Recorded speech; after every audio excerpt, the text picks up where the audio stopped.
Mizoram Hindi Training College student Mizoram Khom nu chuan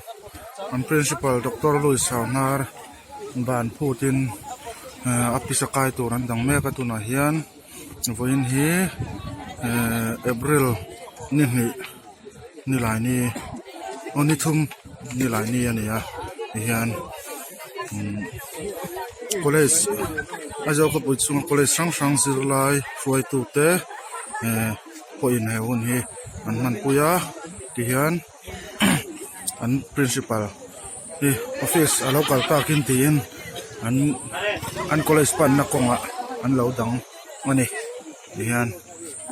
ami ma hian in exam an lo boycott to a tin nimin khan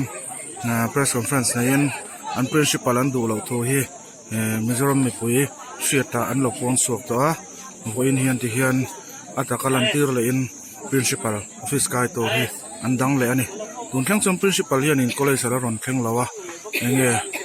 ala rong kal lawa arong kal don am ti kan shelawa enge thleng zel don ti kha kan shelawa ni पाठ से संबंधित पुस्तक हमें पूरी तरह से उपलब्ध नहीं होती है। छात्रों के लिए एड फंड जिसमें बीमार छात्रों के लिए दिया जाने वाला राशि हमें नहीं मिलती, लेकिन जब से हमने ये आंदोलन छेड़ी है तब से ये उन्हें फिलहाल अभी दिया गया है। छात्र बीमार होने पर यह धन उनके लिए खर्च नहीं किया जाता था और अब भी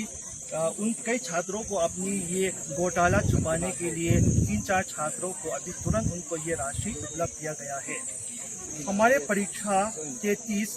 अप्रैल 2019 से शुरू हो रहा है, लेकिन हमारा पाठ्यक्रम अभी तक पूरी तरह से नहीं पढ़ाया गया है।